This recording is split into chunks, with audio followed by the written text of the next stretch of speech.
hebat macam mana pun kita dalam sales, tak kisahlah di mana-mana platform, kok mana pun, do, sahabat-sahabat semua kena ada website juga.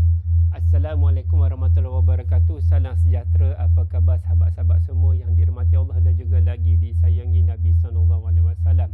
Diharapkan sahabat semua sehat walafiat.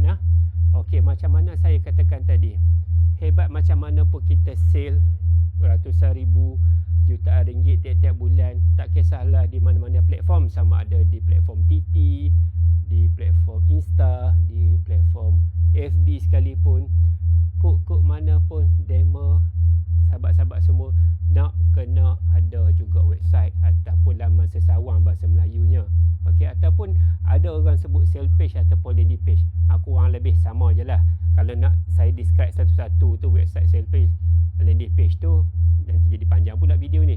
Jadi saya ceritakan pokok pangkalnya, sahabat-sahabat semua, teman-teman semua nak kena ada website sendiri. Ya, sebelum ni kita dah dengar ura-ura, bukan ura-ura, dah memang dah pun. Mula-mula platform yang mana saya sebutkan tadi tu, dia pecah murah. Okey, mereka semua charge pada harga perpatutan pada seller. Tapi di akhir-akhir ni dia charge makin lama makin mahal. Sebab itulah walau macam mana sekalipun sales kita deras macam mana sekalipun, wajibkan diri kena ada website sendiri. Macam kita buka bisnes lah. Bila kita buka bisnes, kok mana pun kita kena ada SSM kan. Itu lesen. Tapi kalau dalam dunia digital, lesen kita tu adalah website itu sendiri.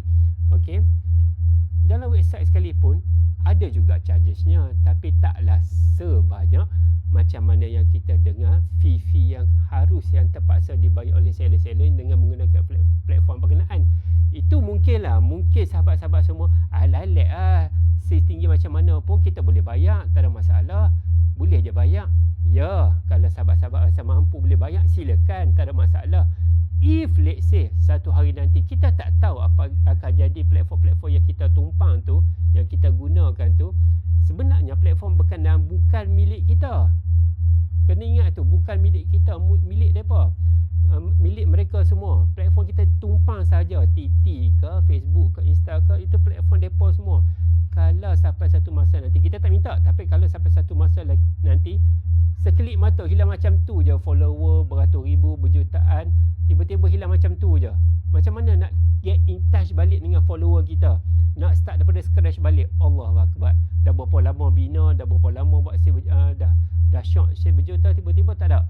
Sebab tu kok mana sekalipun set demo nak kena ada juga website. Please wajibkan diri ada website. Kalau rasa macam susah sangat pun, upah orang lain. Kalau rasa macam nak kena camah pula, tak apa, cuba buat sendiri. Pakai guna domain free pun tak apa. Macam Blogspot, Wix, Weebly, apa semua tu pun boleh, tak ada masalah. Gunakan saja. Yang paling penting, you have your own website yang you sendiri yang control. Kalau ada website sendiri, tak ada siapa boleh kacau. Yang penting, bila kita buat iklan, contohnya macam kami sendiri, macam saya sendiri menggunakan akaun Google Ads kan, yang penting dia ikut mesra polisi. Jadikan dia mesra polisi Google Ads saja. Itu saja.